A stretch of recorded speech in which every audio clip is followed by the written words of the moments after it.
Hey, 42 here. Elvis Presley once asked his limo driver, "Do you own this limo or do you work for the company?" The driver responded that he just worked for the company. Elvis replied, "Well, you own it now." The driver's tip from Elvis was the limo. So if you're not a big baller tipping a goddamn limo every time you leave the house, then what the hell is wrong with you? At least that's the way that unnecessarily judgmental waitstaff hope you feel when you leave whatever shreds of disturbing paraphernalia you found at the bottom of your wallet as a tip. But seriously, in North America, tipping feels like an obligation.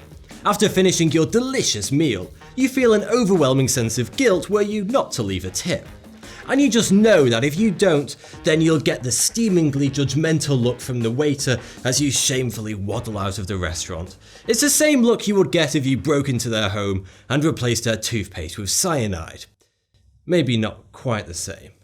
And there's one country that has made it their hobby to give away free money after their gigantic meals: America.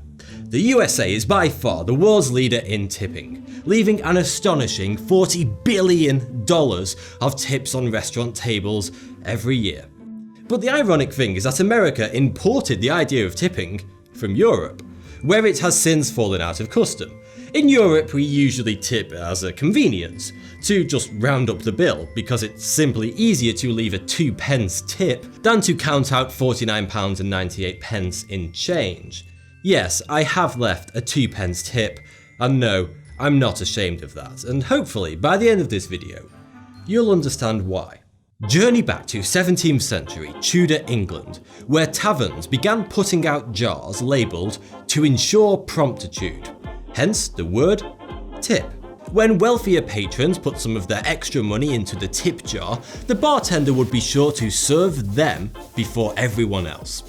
By the mid-18th century, wealthy American businessmen who thought that adopting European traditions would make them more sophisticated brought back the idea of tipping to America and started to use it in their daily lives, tipping any old poor sod from the shoeshine boy to their driver. It wasn't long before the railway companies and many restaurants caught on to this new tipping phenomenon. And of course, their very first thought was, "Oh boy, we can use this to be even more racist. Yay!" And so restaurant owners and railway operators all over America began hiring newly freed black slaves to work for no wage whatsoever, telling them that they would only get paid if they received tips from customers. So the business owners didn't have to fork out a single penny.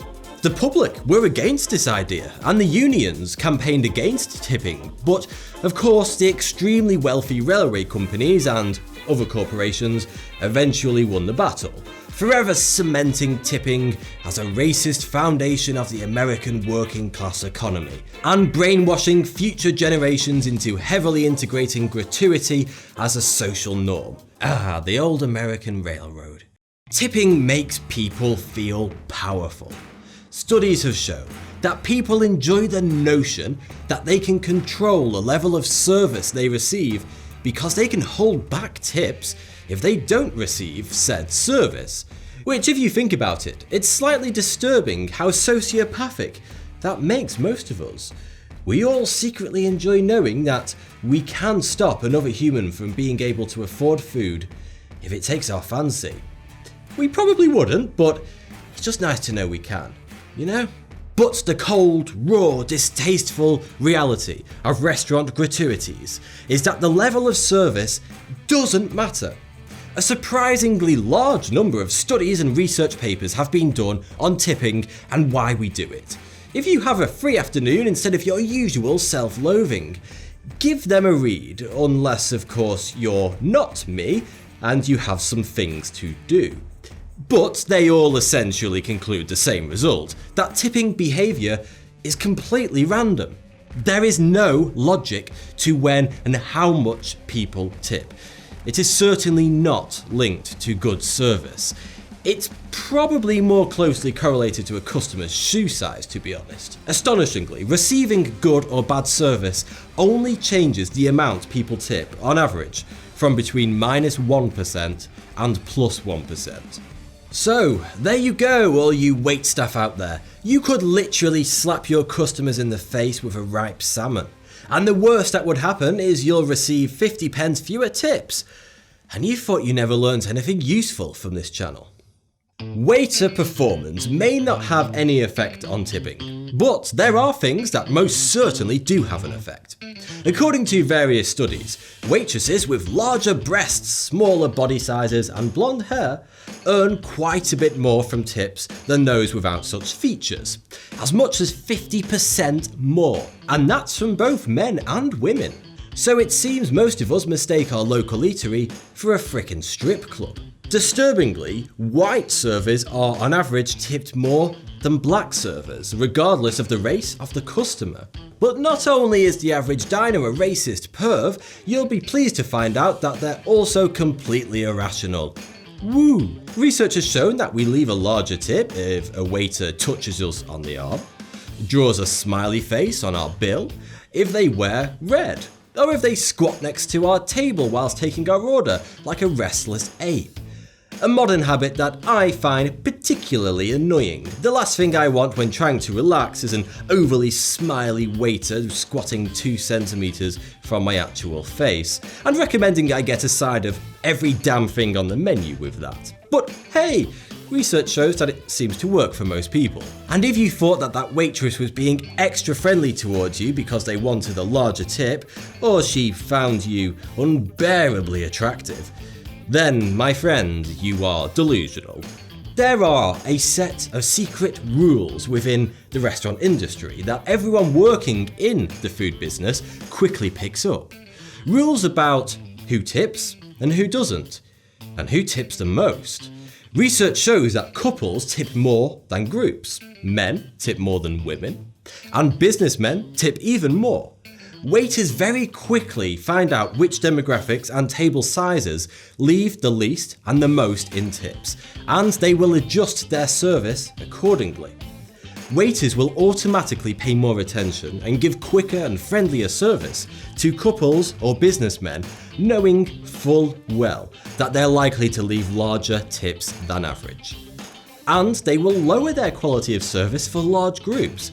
I'm not saying that every waiter does this, but researchers found that the vast majority of restaurants admit that their waitstaff practice this very kind of favoritism towards higher tippers. So, before you even sit down, your level of service has been predetermined, just because of how you're dressed and who you're with.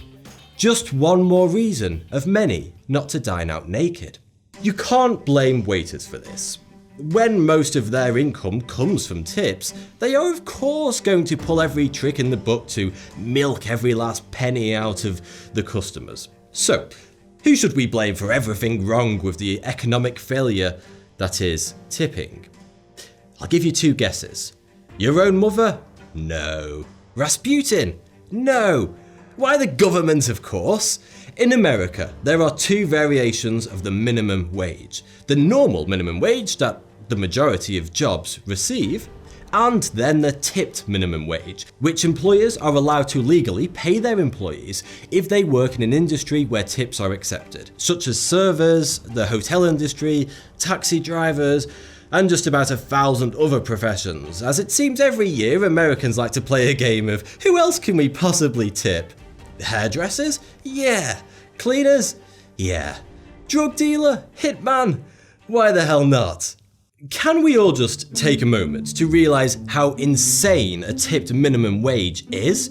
Employers can legally pay their hard-working employees less than 1/3 of the minimum wage, a measly $2.13 per hour in most states.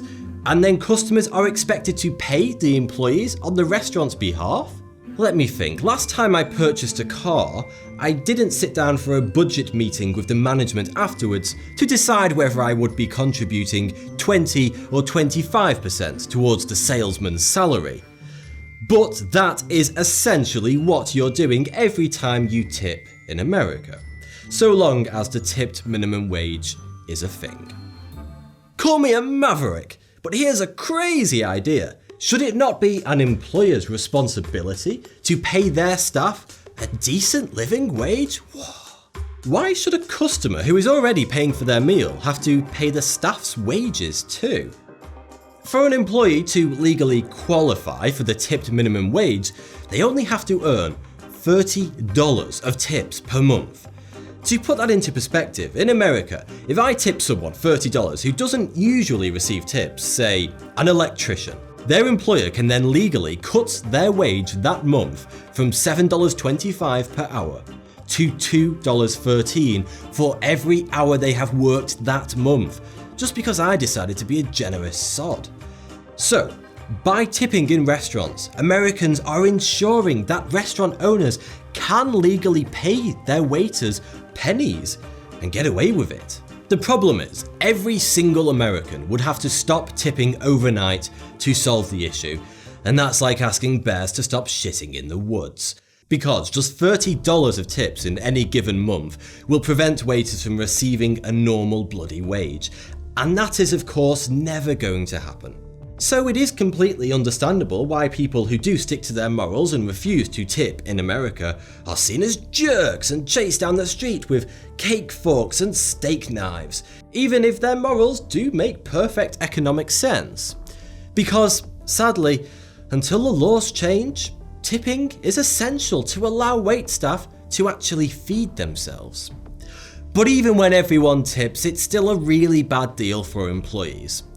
Numerous studies have shown that servers are 3 times as likely to experience poverty than the average worker, and they are significantly more likely to make use of welfare programs to survive. Although this isn't as much of a problem in some states where the tipped minimum wage has been raised.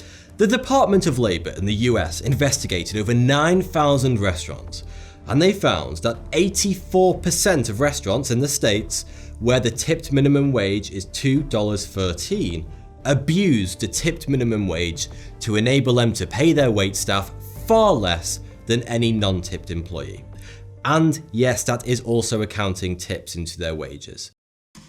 But there is a poor group of victims of the tipping culture who get a far worse deal than the waitstaff, but unlike waiters, never get any recognition. Cooks. As a great lover of the culinary arts, I believe that in most countries, kitchen staff are underpaid. It's an extremely demanding and stressful job, working fast-paced in high temperatures for long hours, and a high level of skill and training is required. But this problem of kitchen staff being underpaid is so many times worse in countries that have a tipping culture.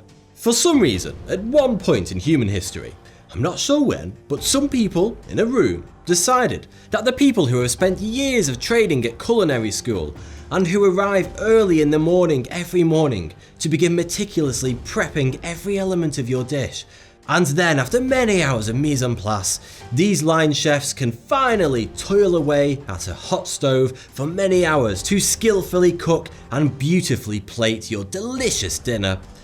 Those people in a room, whoever they were, once decided for some ungodly reason that these hidden heroes of the restaurant industry should get paid 0% of the tips. Zilch, nada, bugger all. Yet this teenager with absolutely no training who picks up that dish and carries it 5 meters to your table should get 100% of your tips. Well, that sounds a bit unfair.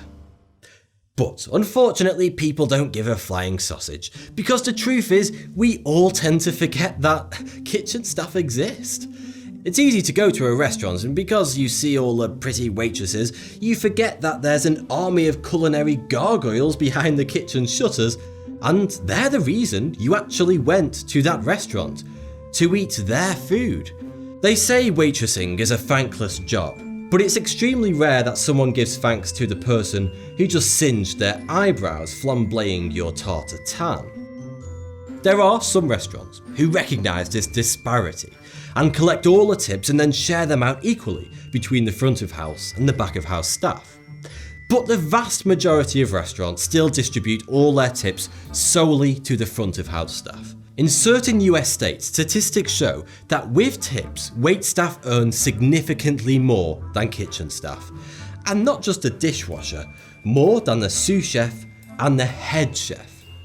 In Seattle, for example, the average waiter earns $28 per hour with tips, whereas prep cooks and line chefs earn a pathetic $10 to $12 per hour, and the average head chef is just on $18 per hour. That's right, the individual with the highest amount of training, skill and expertise in the whole darn restaurant still only earns 64% of what the waiters do. I'm not trying to disparage waiters at all, they do an incredibly tough and important job, but there's an obvious difference in expertise between waiting and professional cooking. There has been a move in recent years by some example-setting restaurants, particularly in New York, to abolish tipping for good. Some restaurants now openly state that they no longer accept any tips, and instead add a 15 or 20% optional service charge to every bill, which is evenly distributed between all staff, including the kitchen staff. But there's a mysterious place that has been setting an even better example for as long as restaurants have existed. A place where food is the very embodiment of its culture. A country that has been awarded more Michelin stars than the UK and France combined. And a place where you can be served ramen by a maid. Where is this magical place, you ask? Of course, it is Japan. Not only is tipping not a part of Japanese culture, but tipping in Japan is actually seen as an insult. It's funny, if you want a waitress to spit in your food in North America, you forget to tip. Whereas in Japan, you'd have to do the complete opposite and actually tip to get some salival revenge. Not that the ultra-polite Japanese would ever stoop that low. If you did insult a Japanese chef, the worst that would probably happen is they would just give you a slightly less enthusiastic bow. Why is tipping in Japan so insulting? Because it is viewed by Japanese people as charity, rather than a reward for good service. It can be seen as you implying that the restaurant isn't doing well enough to pay their workers a proper salary. It's also construed that you may be marking them on their performance, and Japanese restaurant workers really don't like that, because they always believe that they are giving 100% effort. In Japanese culture, people don't just go to work and work tirelessly for money to buy more sushi and manga. They also do it for honour. A sense of honour for one's boss, for the workplace, and more importantly, for the customers, is a deeply held moral in Japan. So, if a Japanese waiter knowingly gave a customer bad service, then their honour would be impeached upon, which is punishment enough upon itself. A service charge is already included in the price of your meal in most restaurants in Japan in the form of a seating charge called otoshi, literally meaning to pass. It's a small fee to pay for your table in the restaurant, and as a way to indirectly pay for service, taking the place of what tips would do in the Western world. But the nice thing about the otoshi fee over tipping is that you actually get something in return for your money. And no, it's not those wooden chopsticks that you impatiently snap apart as soon as you sit down. As a thank you for paying the seating fee, you get a small plate of food as soon as you are seated.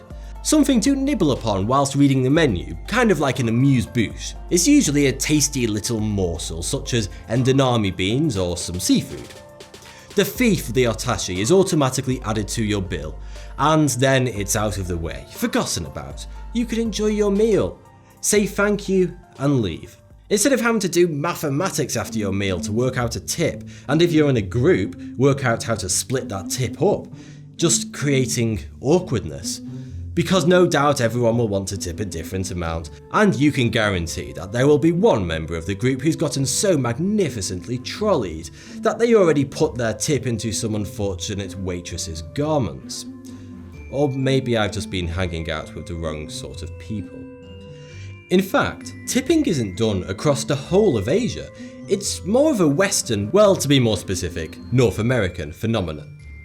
In Europe, waiters are paid living wages the same as any other profession. And on the continent, service charges are commonly added to bills to replace tips, similar to the Japanese otoshi system. In Italy, for example, you are often given complimentary bread or even a beverage to start your meal as part of the service charge. The Italians call this a coperto or servizio. There is just nothing good about tipping. In every aspect, it is futile, unfair. It promotes discrimination. It creates awkwardness for everyone involved. And the end result is customers pay more and staff earn less. It's about time we take a lesson from Asia and abolish this archaic practice of automatic tipping once and for all. Of course, there's nothing wrong with tipping on occasion. If a particular person has gone out of their way to make your night truly special and memorable. Even I tip in those circumstances, just for those of you who now think I'm the most tight-fisted person in all of NATO. But tipping automatically, in the words of Mr. Pink, is for the birds. Thanks for watching. If this video has served you well, then consider leaving a tip on Patreon to help out the channel. But if it's any less than 20%, I will find you. And I will thank you, because seriously, I'm incredibly grateful.